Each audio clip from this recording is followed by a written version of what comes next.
Now, when you play nearly 500 games for one team, and your hometown team for that matter, chances are you're likely to be considered a club legend. Well, that certainly applies to a former Hull City captain. He won 2 promotions, almost led City to a famous FA Cup win over Liverpool, shared a dressing room with the likes of Big Billy Whitehurst, Keith Edwards, Brian Marwood, and our own City summariser Peter Swan, or Swanee to his mates.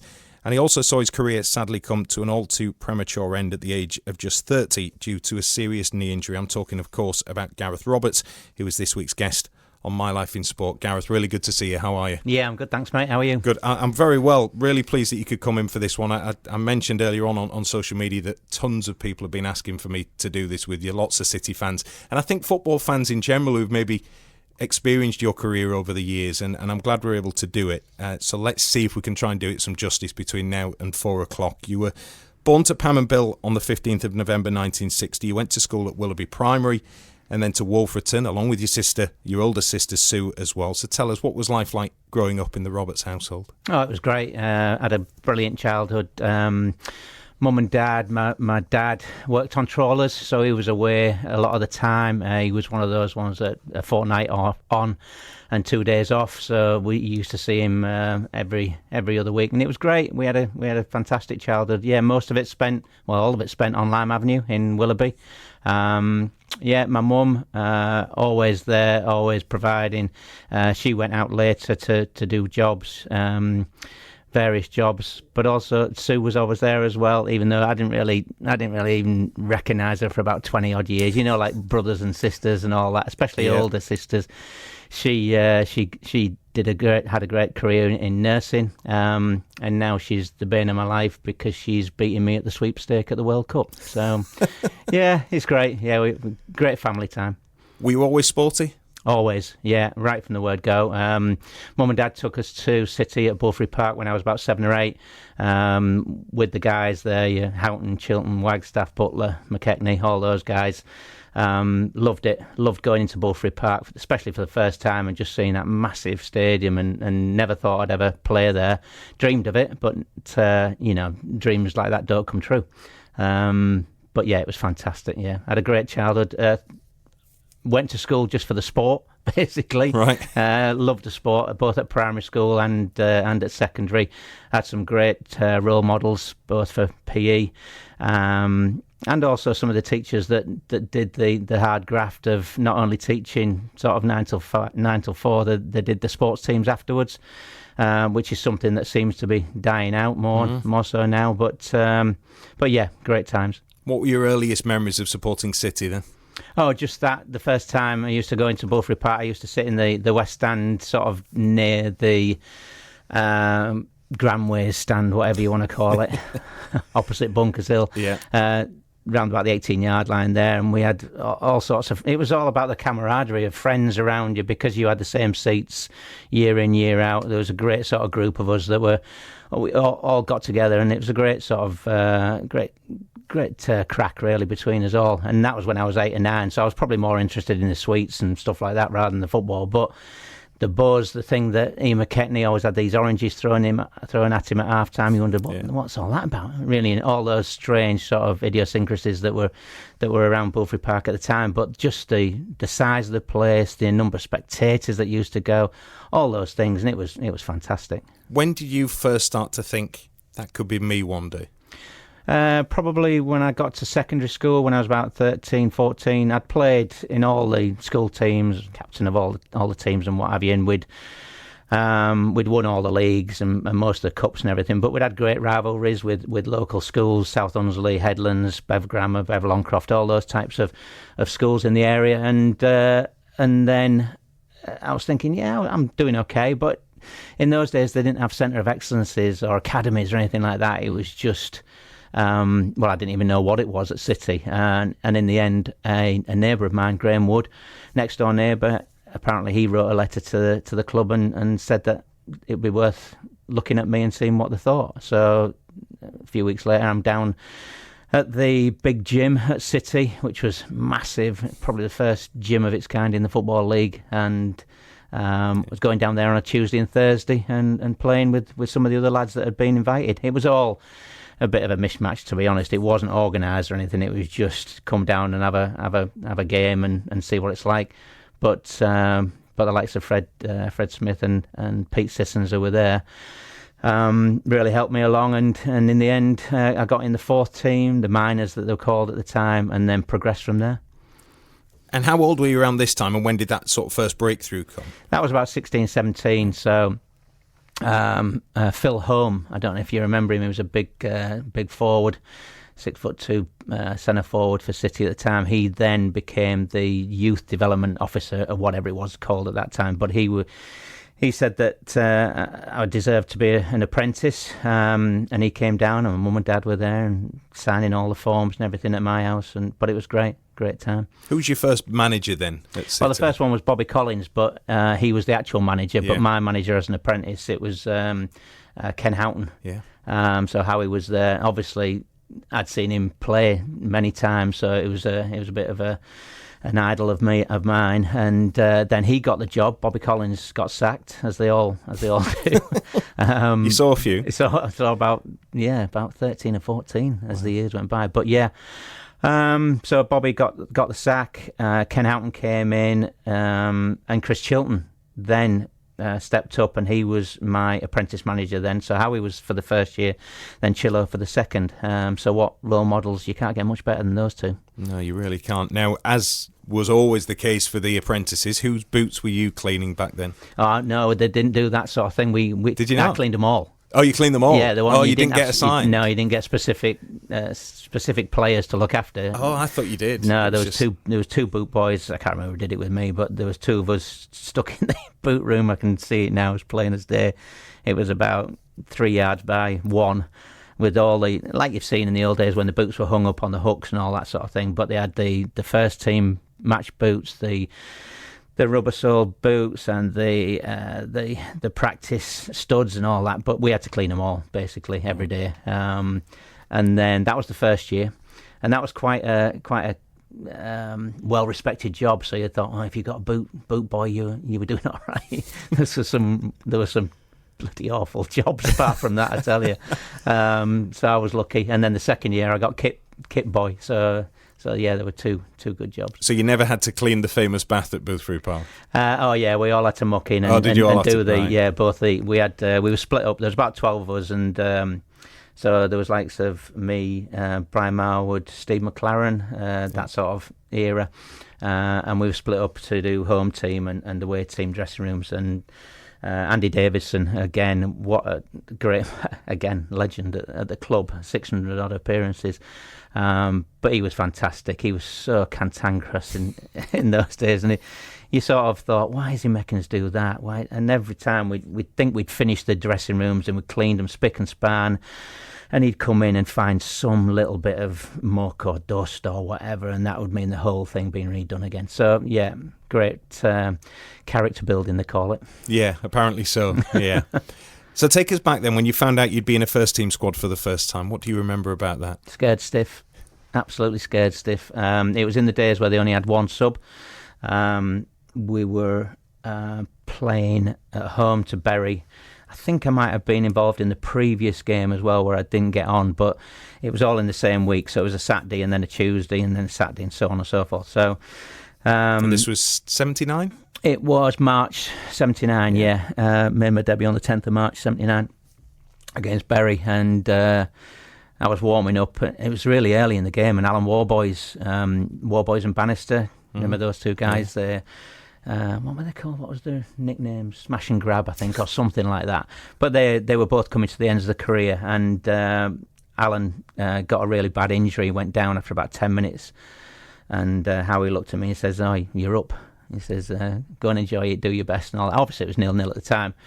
And yeah, the game went by in a flash. And looking back, you think, that was fantastic. I was only 18 at the time.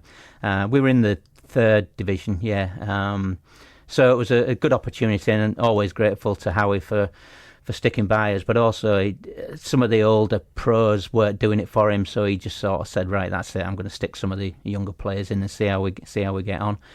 And it worked out, and we won that particular game against Bury 4-1, and did okay for the rest of the season and kept my shirt. When did you first start? As in that game? How do you mean? So that came after that, didn't it? In terms of your first start? Yeah, so Bury was my first start. That was your first start? Yeah, sorry, I thought you meant... Oh, sorry, Oh, sorry, I know what you mean now. Yeah. Right, so my first start was the next game. Yeah. God, I don't know. It was against, to be honest. I know my first goal was against Carlisle away. My first home goal was against Sheff Wednesday at Bunkers Hill, which was a good one. Bob Boulder dived over it. But it's a good question. That Mike. I've never thought about that at all. Bury was my first game, and it was after like about 9 or 10 minutes I came on, and that was it. There'll be a historian out there somewhere that can tell us about that one. I thought I'd checked it all. That was the one I didn't check. I thought you might know that one. You called me out on that one. What were the early days like as a first team pro then? Oh, it was all, you were just thinking about yourself basically. I got into the first team squad, got into the first team, and then it was about just doing as much as you possibly can to stay there, working hard, doing the best you can, helping teammates out, supporting everybody else as well. But it was just looking at the team sheet on the Friday after we'd finished training. The team sheet would always go up as to who was playing the next day. Went up on the notice board, and it was always a quick look, making out as though you didn't really care, but having a quick look and thinking, oh yeah, there's my name, great. And it was about just keeping your place. I think I played, obviously, from March until the beginning of May, so there's probably about 15 games in that first season. I managed to score 3 or 4 goals in that first 15 games. So, and we did okay as well. We won more than we lost. So things were beginning to stabilise a bit within the club. And it was just, you've got to be a bit selfish in those days. Well, you still have to be now, to be honest. And it was all about just keeping my shirt. Who were you looking up to? Oh, Keith Edwards was one of the guys there. Became a lifelong friend in the game. Fantastic goal scorer, great passer of the ball, 2-footed, fantastic player, selfish as hell, arrogant as hell, which is great. That's what you want from your centre forward. He always admits that, though, doesn't he? He was selfish. Yeah, he was. Yeah, and we didn't have any problems. If he's scoring goals, he's getting us bonus money, and he's keeping us in the league, and he's pushing us up there. There's always a great story. I think when he came back the second time in 88-89, the season when we played Liverpool in the FA Cup, I think he was got the golden boot. And I think we were struggling that year. We came something like mid-table in the Championship, as they call it now. And I think he got about 30-odd goals. And in those days, that was incredible. So that shows the type of player he was. And he scored goals wherever he went. Obviously, he's a legend at Sheffield United now, and he still does all the commentary there, I think. So yeah, he does. Yeah, often alongside him when I'm doing games there, covering for Radio exactly. Sheffield. But another one, Gordon Nisbet. He was a full-back, and I was playing sort of out on the right-hand side, right midfield. So we had to bond fairly quickly, and we did. And it was great times. I met Paul Haig. Saw him a few months ago. He was in the team as well. He was a Hull lad. He had a great career as well. So there was some good players. Garreth Roberts is this week's guest on My Life in Sport on BBC Radio Humberside. You were captain of the club at an early age, but it didn't go down too well with all the pros, did it? No, as you'd expect. Mike Smith came in after, so that'd be Ken was second. Yeah, Mike Smith was third. He was the ex-Wales manager, so I think everybody thought, all right, this is going to be interesting with his sort of national team background. Didn't quite work out. I think some of the older players didn't really take to his training methods. He had a classic line of talking about the POMO line, which was the position of maximum opportunity, right? And it was actually the back post, right? to me and you. Yeah. So he had all these sayings and what have you, and the way he sort of talked to some of the older players, that I think they felt as though he was a bit patronising, and he made me captain, which was great for me, but it also put me under a bit of pressure that I didn't really feel at the time. But looking back, there was quite a few of the older players that were obviously a bit upset that they were overlooked for that particular role, and it wasn't particularly easy. In what way? Just a bit sarky, not exactly being that friendly with us, and some of the tackles that were flying around in practice matches and in training were a bit tasty. Yeah. But in any sort of sport, especially team sport, you've got to look after yourself. And even though I'm not the biggest, perfectly formed, but I'm not the biggest, but I could handle myself. So that wasn't a problem. But yeah, for the first, I don't know, maybe season or so, it was difficult. Politics aside, what did it mean to you? Oh, it meant everything. From that time when I spoke to you earlier about going in to watch City and the likes of Waggy and Howie and Ian Butler, it was it was a dream come true. Local lad, done good and all that sort of thing, but never dreamed it'd come to it, and it was fantastic. Yeah, I worked hard, I got there eventually, and there was quite a lot of kids that, when I was at secondary school especially, that were just as good as me, but they didn't, I don't know, maybe it was attitude or whatever. I was a bit of a moaner, never liked to lose, always really competitive, whatever it was, whether it was training and in games, and in first team games, always competitive. So yeah, I had a bit of niggle in me, and that looked after me really. You mentioned your size, and you've always joked about your stature, not the tallest, but from the serious side of things, do you ever feel it held you back in your career at all? No, not really, because on the other side, it always made me stand out. Yeah. So they always used to say stuff, the smallest man on the pitch, or covered every blade of grass, all that sort of thing, and so it never held me back. And obviously the fans took to us, which was great. Being a local lad, they always supported me really well. And whenever I cracked anybody or gave a sliding tackle or beat anybody in the air, which was very occasionally, or if I scored headed goals or anything like that, there'd always be the funny sort of side of it. But no, and also being smaller, I was really quick over sort of 15, 20, 30 yards. So I used it to my benefit. Now, City fans often talk about when the club was in real peril in the mid to late 90s. Yeah. But you were back there in the early 80s when they were in a very similar, maybe worse situation, perhaps, weren't they? Went into receivership. 1982, what was that like, particularly as captain? Yeah, again, it was very uncertain. Nobody knew really what receivership even meant in those days, because we were the first, I think we were probably the first club that went into receivership. And it basically meant that the club had no money, and they were going to have to get rid of quite a few players, probably the ones that were in the higher salaries, and also other players would have to take pay cuts. So there was a lot of uncertainty. And again, I was captain at the time, and there were some the older players did rally round, and yeah, again, we were looking after ourselves, but again, it was the team spirit that saw us through, and in the end, I think quite a few young players came through at the time, and that stood us in good stead for the next sort of maybe 3 or 4 years. And from there, things started to look up a bit for the team, didn't they? What were the experiences of during those few years? I mean, things that stand out, like the Tampa Bay Rowdies experience. Yeah. You had 2 promotions in there as well. What were these experiences like in terms of bonding that team together? I think it all came about when Don Robinson became chairman, and he brought Colin Appleton along, the ex-Scarborough manager, and they were a formidable duo. I mean, they were probably opposites as far as personalities go, and Don was all the extrovert and just saying anything daft and wild that would get us into the media, but we all went along with it, and because we were young as well, we were just happy to be there and having a great job and doing something that we loved, but also we started to play well, and that whole team spirit. That first year, the 82, 83, we went up. Had a great team. Les Mutry, who sadly passed away just recently, he was fantastic. He came from Blythe. He was an older pro, but that was his first chance at Football League.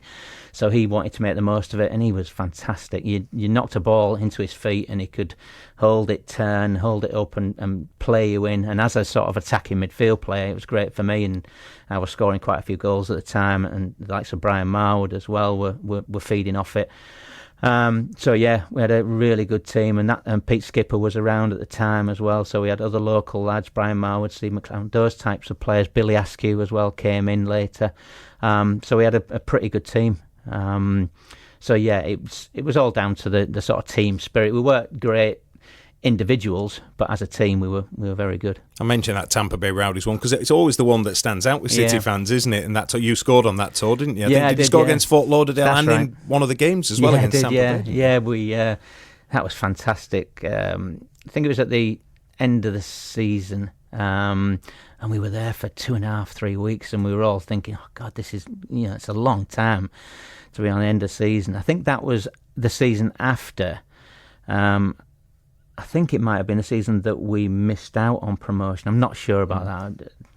Fans would correct me or whatever. But yeah, playing at Tampa Stadium, where you do see it on the NFL now and watching the American football.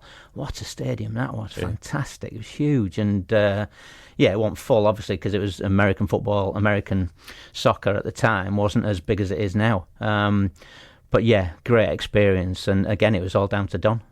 And then that second promotion in 84-85 season. Yeah. How much of a role was the team on at that point? Oh, massive. I mean, you look back on I was looking back as doing a bit of research for this because my memory's not as good as it used to be, but like between 82 and about 86, 87, we were something like 2nd, 3rd, 5th, 8th, 7th, 6th, something like that. So we're always up at the top of the table. And you just, especially with the likes of Billy Whitehurst and Frankie Bone, Alex Dyer, all these players that came in, they were all forwards. But we had Gary Parker, Billy Askew, I've already mentioned, Pete Skipper, Stan McEwen, Gary Swan, Bobby McNeil, Tony Norman. Tony Norman, what a goalkeeper he was. Day in, day out, he was fantastic, and he was a serious one as well. He was the one that everybody went to for a bit of sensible common sense. But yeah, it was. We were on a heck of a roll at the time, and we went out, especially at Bulfrey, went out knowing that we weren't going to get beat, or it was very unlikely we'd get beat. And if somebody did, they'd have to be pretty good, because people would look around in the dressing room and think, well, especially with Big Bill there, nobody's going to mess with us with Billy there. So it was. It was a great time. That 5 or 6 years, by far and away, the best of my career. And by now you were under Brian Horton as manager, who was player and then became player manager and manager, didn't he? Did you feel the team you had under Brian were good enough to get to what was Division 1 back then? Yeah, I did. Yeah, I think we came 6th, and it was the year before the playoffs came into consideration, and we only needed to spend a bit more money. We had the likes of Richard Jobson as well at the time, and he was a class defender. He played centre half and fullback, but he was smooth. He could beat players in a blink of an eye. But you think, looking back at the end of my career, you think that was the time where they just had to spend a bit more money on maybe a couple of players, and we'd have been able to make the push. And those instances don't come about very often. If you don't take them, you're backtracking, and that's exactly what happened to us.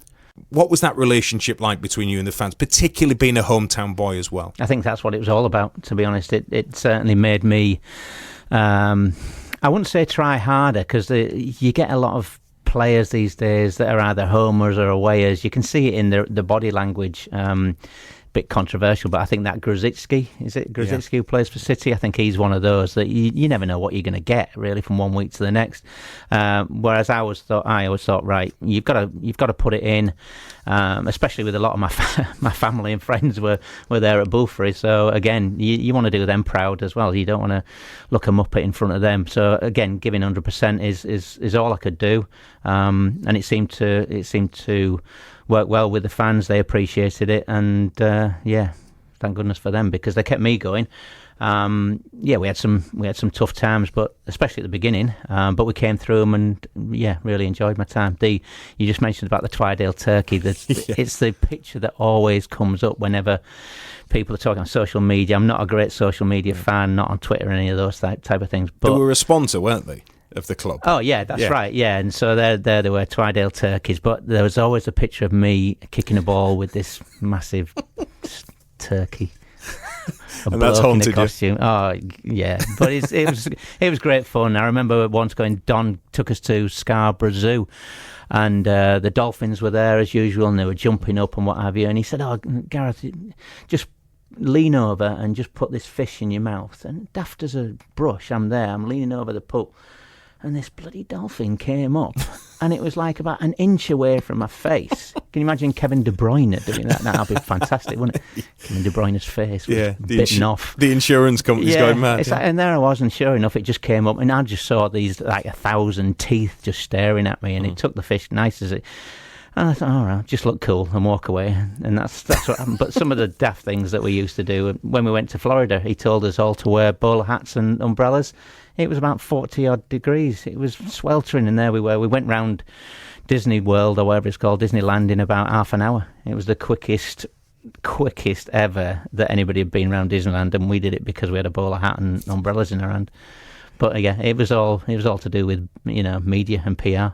Now, I think I know it might be top of this list when I ask who were the real characters that were around you. Oh, you can't. I mean, Keith was a character in his own way, like I've already mentioned, but Bill was extraordinary. I mean, he was life and soul 1 minute, but you always had to keep an eye on him as well. I was his roommate. No, I was his slave for about 2 or 3 years. This is Big Billy Whitehurst, for people not familiar with the name. Yeah, I'm sure they will be. He made the most of everything that he had. He was a big lad. He was fast. He was good. He wasn't the best on the ball to start off with, but he made a great career out of the ability that he had and the skills that he had. And but one of the best things was his camaraderie and his teamwork. He'd always look after you on the field as well. If anything was kicking off, he'd be the first there, just to make sure that they didn't, take liberties with you. And he did some weird and wonderful things in his time, none of which I can talk about. Well, no, I can't actually. That's always the sad thing with Big Bill. There's so many stories that no one can ever tell on air. Yeah, there was a Springhead golf debacle. I don't think I can even talk about that. Probably lawyers would be after me even now, 20, 30 years, 40 years later, whenever it was. But yeah, we had some fantastic times, but yeah, he was always the first pick, especially in the gym. He used to play five-a-sides in the gym, and if the ball would go close to the wall, you wouldn't go in front of Bill, because Bill would just splatter you up against the wall. It'd be like those Tom and Jerry things with your fingernails coming down the walls and all that. And it was, but he was fantastic, and wouldn't change anything about him. And he went on to have a great career. He went on, and he's always, it probably annoys him a bit because he's named as probably one of the hardest men in football, which is one thing to have. But he had a lot of skill, scored some great goals in his time as well, and great teammate. Yeah, I remember attending a soccer school when I was younger, and he walked in the room, and everyone just flocked to him. He had that pipe and sort of aura about him, didn't he? Yeah, he did. He was a man of the people as well, because he came from Mexborough, just playing sort of local amateur football, and then all of a sudden he got this chance. And again, I can't remember the manager actually that bought him, but it probably was Colin, I don't know. But whoever did saw something in him, and something that we were missing at the time. And obviously it helped Keith as well. He was a bit of a sidekick for Keith. Billy would take all the knocks and Keith would score all the goals. Yeah. How did Brian Horton's departure affect you? Yeah, that was a tough one as well, because he'd been there probably the longest. I don't know, maybe 3 or 4 years, something like that. And all of a sudden, Don got a bit fed up with the score, with the results that we're having, and all of a sudden he decided that was it. And I think, to be honest, there was some of us players did go and have a word with Don and say, I don't think this is the right thing to do. It's just a blip, and everything behind the scenes, the team is still there, the dressing room is still with him, all that sort of thing that you hear, cliches that you hear these days. But and I think Don did sort of think about changing, or might have changed his mind. There's all sorts of rumours and hearsay about what actually happened. But Brian wouldn't budge, would he? No, I think Don had said, we don't want it, that's it. Is that what it was? I think so, yeah. Right. I think he sacked, and Brian, even if Don had gone back, I don't think Brian had taken it. He'd have just, that was it. He's a principal man, isn't exactly. he, Brian? Yeah, he is, yeah. I mean, he could kill you with a stare. Even now, I saw him a few years ago. But yeah, I had a bit of a row with him once. Again, he made me captain, which is great. But I said in one of our team meetings that he was a bit intense, and as soon as I said it, I thought, oh no, here we go. He had me up against the wall. He was poking me in the chest. He'd do it all. He's giving me a right battering. But it makes the whole career, doesn't it? Good times and bad. But he had something at the other end of the scale, personality-wise, as well, didn't he? Oh, I did. Yeah, he was. I mean, again, I've used the word a couple of times, but role model. He was a midfield player like myself. had a great career, decided to hang his boots up and became a player. Well, no, he didn't hang his boots up, but he became a player manager with us. And he was great to learn off as well. So all the tricks that he'd learned over the past sort of 10 years of his career, he was passing them on. Whether he knew it or not, he was passing them on. So he was somebody to look up to, and he was a good manager as well. Great for us at the time, because we'd taken a bit of a knockback with Colin all of a sudden saying he'd had enough, he was going to go to Swansea. And that was at the end of the season where we missed out by a goal. So 83, 84, I think it was. And then Brian came in, got us promotion, and took us up for the next. We played really well for the next couple of seasons, and I think that 85, 86 team was probably the best I played in. But yeah, and then it went as all managers do at the time. He got the sack and moved on. He did, and Eddie Gray would come in and take charge, and it was Eddie who was manager when you got to the 5th round of the FA Cup, February 1989. Yeah. Liverpool would come to Boothbury Park. It was a packed Boothbury Park as well. What are your memories of that day? Oh, I remember, the first memory I've got is we used to go in, so it was a 3 o'clock kick-off. We'd have to be there for something like, I don't know, 1:30, something like that. So I'd set off from my house at about, I don't know, 1 o'clock, something like that. And it took me forever to get to going up North Road, around Calvert Lane, North Road, around that sort of area. Every road was packed. And I was thinking, I'm never going to get there in time. And I think there's quite a lot of the lads were thinking the same. And we all got there, but the fans and the stadium was absolutely buzzing. We didn't get a kick for about 20, 25 minutes. You're talking about the likes of Aldridge, Beardsley, Barnes, Steve McMahon, Gary Gillespie, Bruce Grobbelaar, all these players. I think they might have been European champions at the time, or close to. They'd either won it the previous season or the season before, so they were pretty top notch in those days. You know what the Liverpool team was like in the 80s; they were class. So yeah, it was great to pit yourself against them, because we'd had quite a good season. It was in the February time when we played them in the FA Cup 5th round. Didn't get a kick, like I said, for about 20 minutes. Barnsley scored, near post header. Ian Hesford was in goal again, sadly departed. But yeah, all of a sudden, 10 minutes before half time, I knocked a ball in. Gary Ablett slipped, went to Big Bill, and he knocked it in far post, so 1-1. Then Keith scored his customary goal to make it 2-1. And we were thinking, we didn't get, like I said, didn't get a kick for 30 odd minutes, and we were 2-1 up at half time. And we actually played a lot better in the second half, but John Aldridge decided to wake up and they beat us 3-2. But it was on Match of the Day, and in those days football wasn't on that often. It was just the FA Cup final. Barry Davis, the commentator. That's right, yeah. So yeah, it was great to be on Match of the Day as well, being a second division team at the time. So yeah, it was fantastic. It was the highlight of my career, especially the fact that we were 2-1 up at half time. And it was one of those ones where you don't want half time to come, and you want to just carry on, because we'd got the bit between our teeth, and we were really up for it. And yeah, not to be, but I think they went on and won the FA Cup. Well, they did.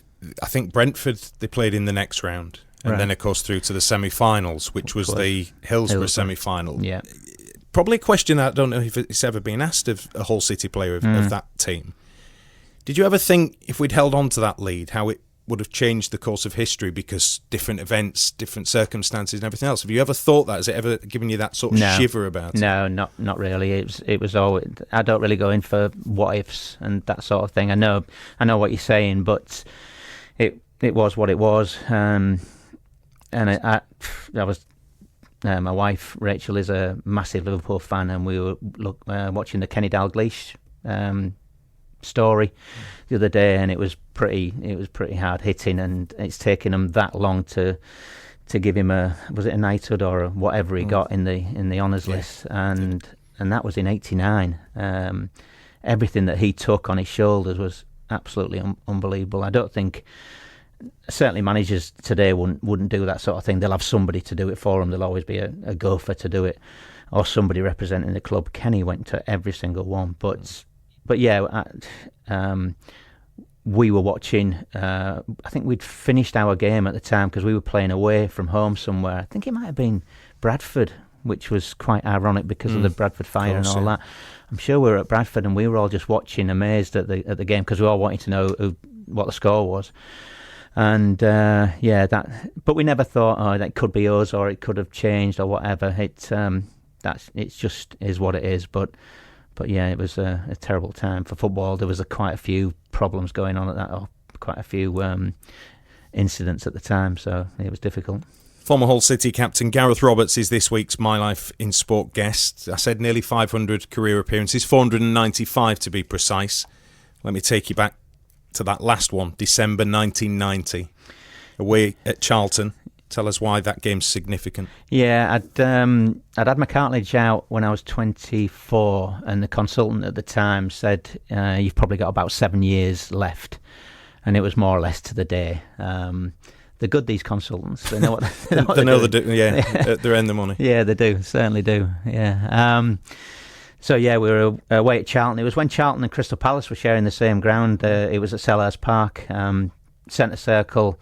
My body went to twist one way, my stud stayed in the ground, and that was it. My knee pinged, and I was only 30 at the time, and you always think when you'd played, so that was my 12th or 13th season, something like that, but I still thought, in those days you always thought 35, I can carry on until I'm 35, I'm indestructible. And so it got to then, I was 30, and I hadn't really planned for anything at all after football. It took me a long time. The medical sort of side of it wasn't as good as it is now. It obviously wouldn't be, but there were certain things that weren't right, and I don't know, it just petered out in the end. And for the rest of so that was December the 22nd, 1990, and for the rest of the season I was just I was just on the bench, really. Well, just in the physio's room. How hard was it to accept that your career was coming to an end? It was, pretty difficult. Yeah. I didn't get down about it because you're 30, you're still in the prime of your life. So I just had to sort myself out and find something else to do. At those times, footballers used to go into either insurance or into pubs or something like that. It wasn't really my bag, either of those two things. But I didn't really know what I wanted to do. But yeah, it came, and you've just got to live with it and crack on. Do you take pride in having stayed with one club, in your hometown club for that matter, or do you regret not getting the chance to play somewhere else? I think I probably regret it in some ways. Financially, right. I probably regret it, mainly because being a local lad, you never got the sort of wages that the other players got that came from, I don't know, other clubs and what have you. So it took me a lot longer to get to what I thought I should have been paid. So I was paid something at 27, 28, and I should have really been paid it when I was 22, 23. Yeah. But that's just the nature of the beast. That's just the problem with being a local lad. And they took advantage of it in those days. There wasn't any agents or anything like that. So you looked after yourself, and it was pretty scary going into a room, and they could dominate it. They could maybe send 2 or 3. The chairman might be there, or the manager, and they'd overload it, and you'd feel, God, I just want to get out of the room. I'll sign whatever, and just get on with it. I was just happy to still be at the club, but there was a few. Chelsea were interested early doors, Sheffield United, Middlesbrough, and the list goes on. But again, it was all hearsay because there was no agents. So it was, the club never told you. They didn't want you to. They didn't want me to leave. So they never mentioned anything. I remember having Keith wanted me to go to Sheffield United, and Ian Porterfield was the manager at the time. And Ian had the broadest Scottish accent you can imagine, and Keith rang us up and says, "Oh, Ian's going to ring you after training, so make sure you pick the phone up and sort yourself out and have a chat with him. I'm not saying you'll come or anything. I'm not trying to persuade you or anything." "Yeah, right, of course you're not, Keith." And we had a conversation. It must have lasted about 5 minutes. I didn't have a clue what he said. Not one word. Right. It was so broad, not a clue. He could have been offering me the world, and I was saying, "No, I'm okay." I think we were on the up, and Sheffield United were sort of struggling at the time. So yeah, times went by, but I wouldn't change anything. I loved every minute of it. And then someone mentioned earlier on, we had the message saying about your testimonial in 1991. Spurs were the opposition. A young Nick Barmby was playing for them back then, along with a host of other names as well. What did that mean to you to get that? Well, again, it came about a year after I'd packed in, actually. So I hadn't been at the club for about a year, but we'd been, again, because my contract was up at the end of that year. So I had the injury at the end of 90, and my contract was up in June, 6 months later. So timing was appalling, and the club obviously didn't keep me on, which was sad. I thought maybe they could have given me a year and see what happens and do some rehab, but never really happened. So I got the testimonial about a year later, it was a guy called Doug Livermore who was my contact at Tottenham at the time, and Nick was playing. Yeah, he was something like 17 or 18, and what a fantastic career he had. God, name the clubs that he played for, and nationally as well. Yeah. What a fantastic player. Same sort of stature as me as well, so it was good to see him do really well. 6-2. Billy got hold of the referee and told him it was a penalty with about 2 minutes to go, and obviously it was a penalty, and he told me that I was taking it and stuck it in past Ian Walker. So yeah, that was a nice finish. And it was great that all the old players came back to play in my testimonial as well, like Brian Horton and some of the other guys as well. So it was fantastic to see everybody. And your wife Rachel, sporty, played netball for England as well. Dan and Kate, your son and daughter, sporty. Yeah. So it's still played a big part in your life, hasn't it, sport? Oh, it has, yeah. I went into sports development after I packed in. So that's been my sort of life for the last sort of 30-odd years. But yeah, Rachel always reminds me I was an England international. You were never an international. You just played local You stuff. flirted with it with Wales once, didn't you, under 21? No, that was all a myth. Was it? Yeah, it was a myth, yeah. In the programme, they used to say, Garreth Roberts, ex-Wales under 21. Absolute rubbish. I've always meant to check that with you, and I'd seen it, and I just thought it was... I think they just saw the name and thought, yeah, or there might have been a Garreth Roberts that played. So it never happened? No, it never happened. So Rach always reminds me that she's an international or an ex-international, and I was just a pathetic local footballer. And your son and daughter, they play as well? Dan and Kate. Dan's massively into his squash and his golf. Throws himself like around the squash lot like a madman, like I used to do when I'd packed in. So he's a chip off the old block. He's about 6'2" though, so I don't know where that comes from. I have a word with a milkman or something at the time, but and then Kate, she's netball. She went to Birmingham University and she played for the Firsts in netball, and also has played for Leeds and all sorts of people. She works at Leeds now as a sports development officer as well for Leeds College. So yeah, she's into a squash as well. So they have a friendly sibling rivalry, which goes down well. I have to support them both, which is difficult. But yeah, they've been fantastic. I'm really proud of them both. We're coming towards the end of our time, and I wish we had more, just a couple more. First of all, how did it feel to see City finally reach the top flight back in 2008? Yeah, I was there. Was that the Bristol game? Yeah, I was there for the Bristol game. Fantastic day out. There was about 6 or 7 of the family that went down. Fantastic, great finish from Dino. And yeah, it was sort of like surreal, really, that you thought, hang about, they've actually got there. You never thought they'd ever get there, and now it's been real topsy-turvy ever since then, and the chairman hasn't really helped himself, covered himself in glory, but that's maybe another story. But yeah, fantastic that they've been up to the Premier League a couple of times. Haven't quite managed to stick it, but struggling at the moment. A lot of big players, a lot of older players are leaving the club, and you sort of wonder that if they were talking to you as a player and saying, come and play for us at Hull City, you'd look at it and think, really? You know, everybody seems to be leaving the club rather than wanting to join it, and that's sad. So yeah, I hope they pull it around, but it seems to be struggling at the moment. As you said, that's maybe a story we can tell in more detail another time as well. I know you have done on Sports Talk in the past. Just finally, when you look back, what do you take away from your life as a Hull City player, captain, and a highly regarded legend in the eyes of many fans? What do you take from it? Just proud that I did what I did. Like I said, I wouldn't change anything. Fantastic teammates, great supporters. We didn't have that many supporters right at the beginning, but we managed to pull them around, and we started to get more and more people that were interested, because it was a big rugby league team town at the time, so we were battling against Rovers and FC.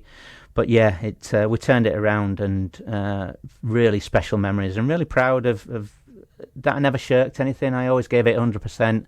and did my best, whether it was home or away. And yeah, wouldn't change a minute.